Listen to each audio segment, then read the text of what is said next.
परशुराम चारो धाम गोसैया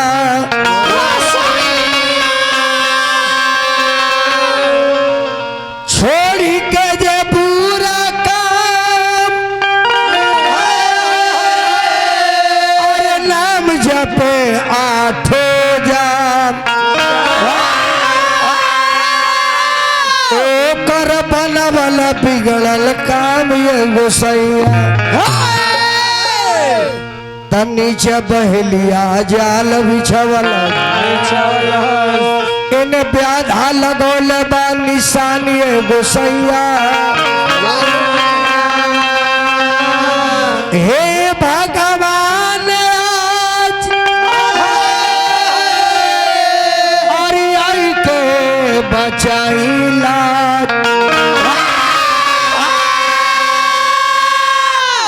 अब हमारा में परल भी या नहीं आए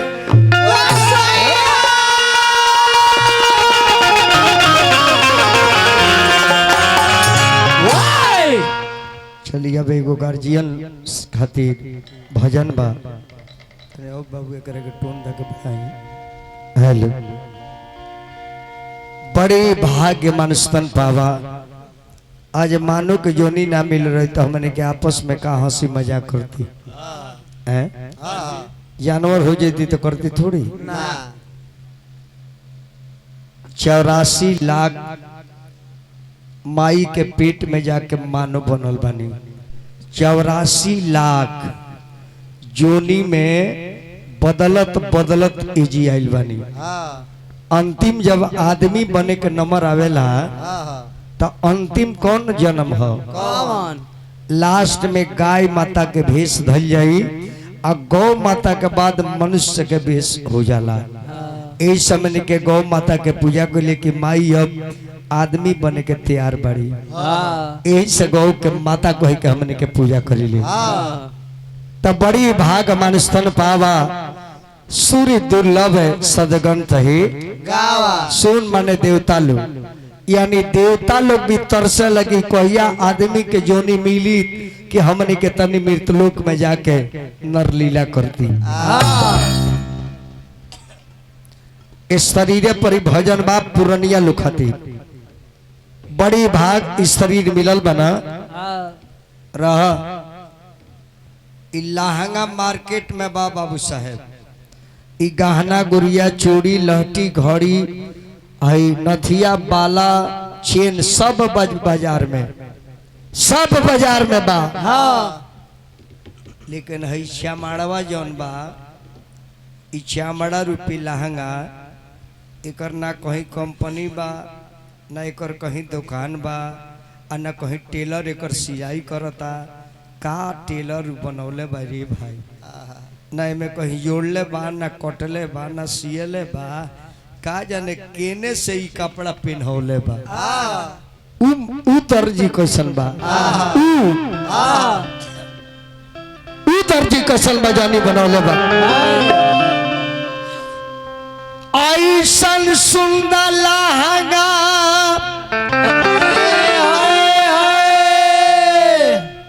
हई लहंगा ना हई कपड़ा तो फाड़ जाई पुरान हो जाई रंग झड़ जाई गिर जाई लसरा जाई खोच लग जाई लेकिन उ लहंगा देखो ऐसन सुंदर लहंगा मिलल बावे महंगा एकरा के रखी हो संभरिएरा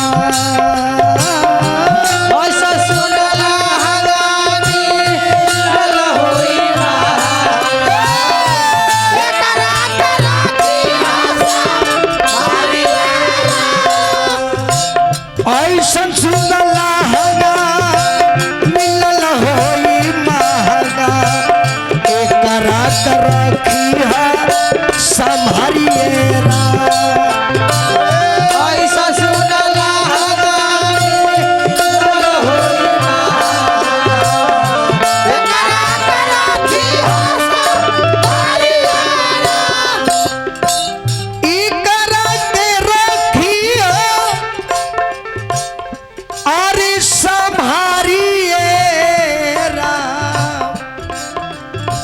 तो कब आ जाए इनके बारे में केहू नहीं के जाना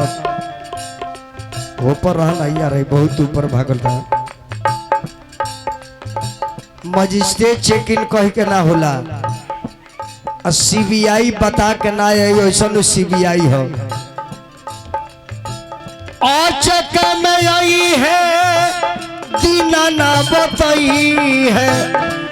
चक में आई है दीना ना बताई है जाए के परी ससुरारी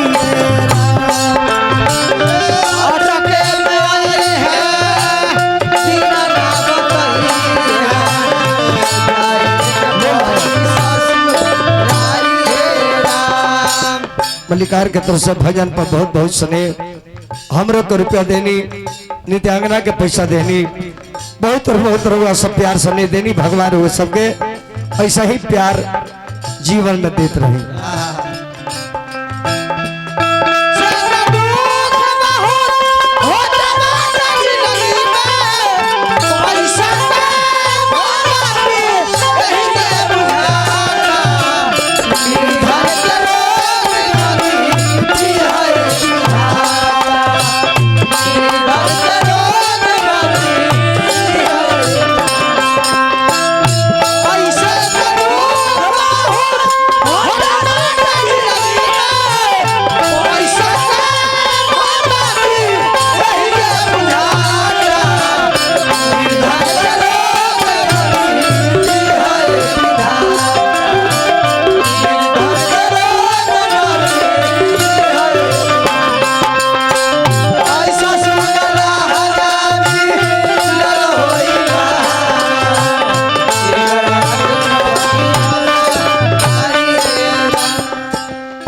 श्रीनिवास भैया शरीर वो एगो महल है एगो मंदिर है ए मंदिर में उहे रहेला जे एकरा के बनावेला हे मंदिर में उहे बा जे एकरा के निर्माण कइले बा और देखिए मंदिर के कटीन ए युग के का ना हो एकरा के लोग का कहला कलयुग दुनिया दुनिया दुनिया दुनिया दुनियन दुनिया ए दुनिया में दुइये गो सत्य के महत्व बा तीसरा सत्य के कोनो स्थान नहीं है एमे आत्मा बाड़े और परमात्मा बाड़े दू जना है धरती बा आसमान बा रात बा दिन हो जाई धर्म बा अधर्म बा सत्य बा असत्य बा आइल बानी सन चल जाएगा बा ऐसा लोग कहे लगी जग में सुंदर है दो नाम चाहे कृष्ण कहो या राम जग में दुइये को सत्य के कीमत बा आहे शरीर में देखिए जितना मशीन बा इस सब दुइये अक्षर से बनल बा एकर नाम बाल दू अक्षर सर दू अक्षर हेने बा कान दू अक्षर इह आँख दू अक्षर इह नाक दू अक्षर एमे दू गो बछेद दू अक्षर इह ओठ दू अक्षर अंदर दांत दू अक्षर ओकरा अंदर जीभ दू अक्षर ओकरा अंदर कंठ दू अक्षर इ गला दू अक्षर छाती दू अक्षर पेट दू अक्षर डांड दू अक्षर जांग दू अक्षर पैर दू अक्षर पीठ दू अक्षर बाह दू अक्षर हाथ दू अक्षर एकरा पीछे कोनो राज बानू का हो हजाम भाई बात बानू रउए मेहरा गएंगे न बनावटी बा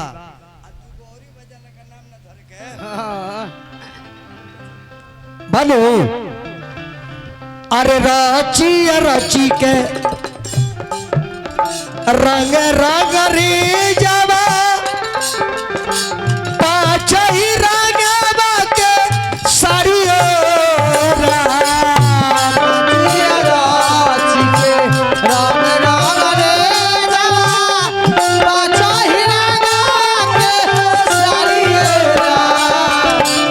राची के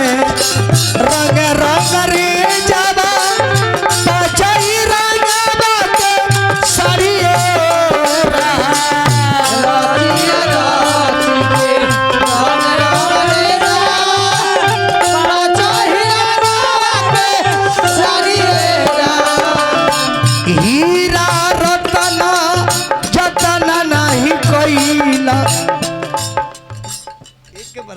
ना हो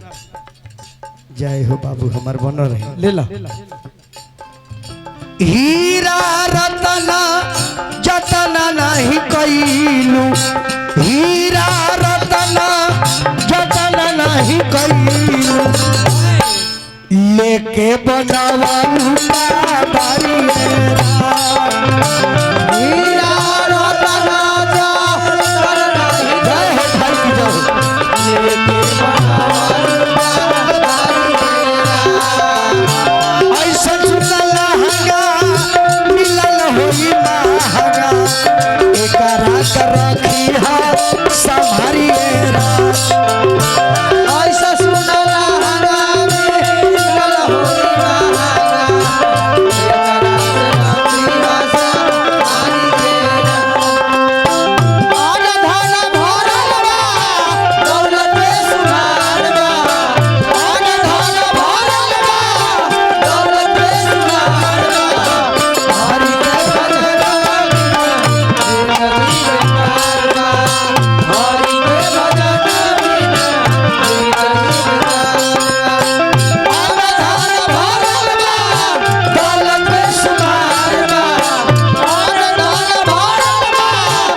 और ध्यान दी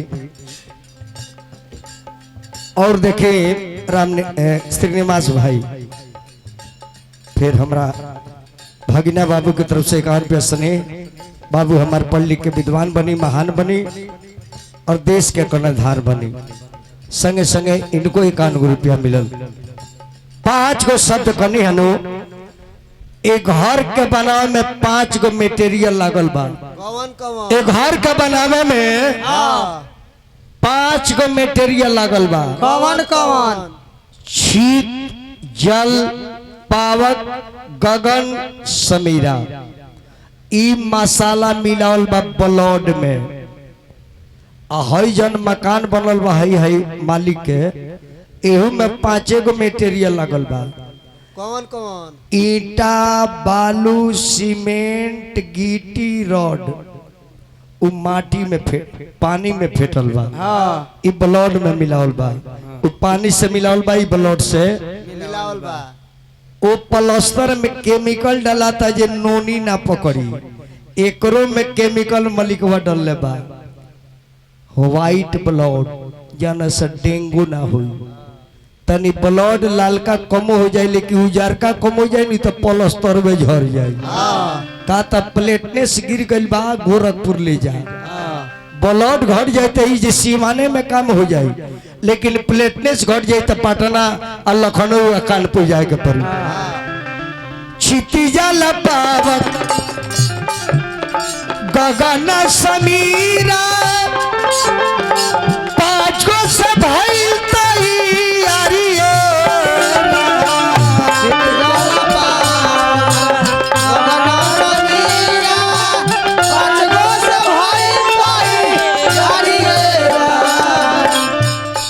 शरीर में खाली लल के खून नहीं खे में 4 डिजाइन के खून बा और 2 डिजाइन का हमन के जानी ले उजर का है लाल का है 2 गौरी खून बा कौन कौन ना बताए ना तो कल हमरे से कहे लोग बोलू क्षितिजा लपावक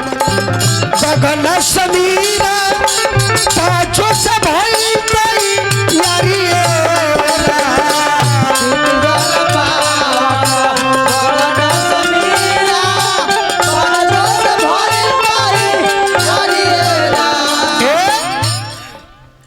फिर 21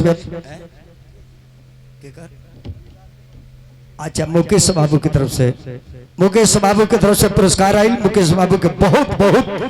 अभिनंदन स्वागत करता अरे कहता विजेंदर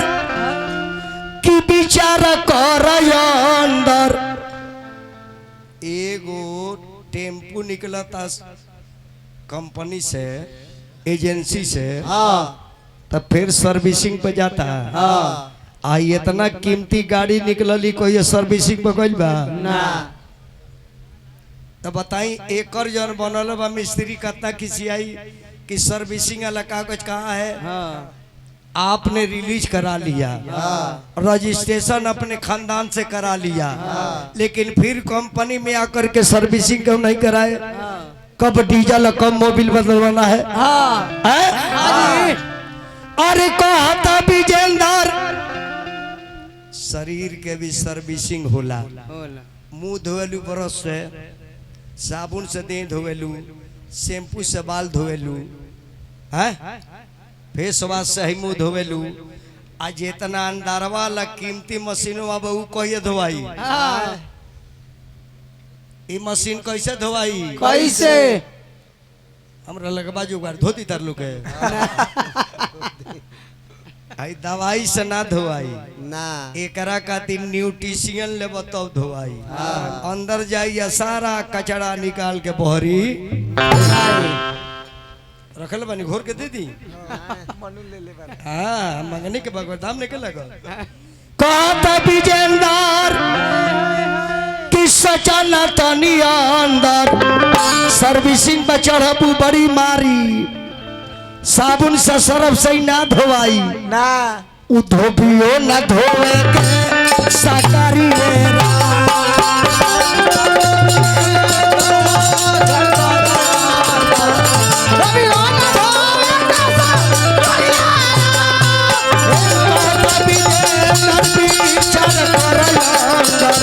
धोबियो ना धोवे साकारी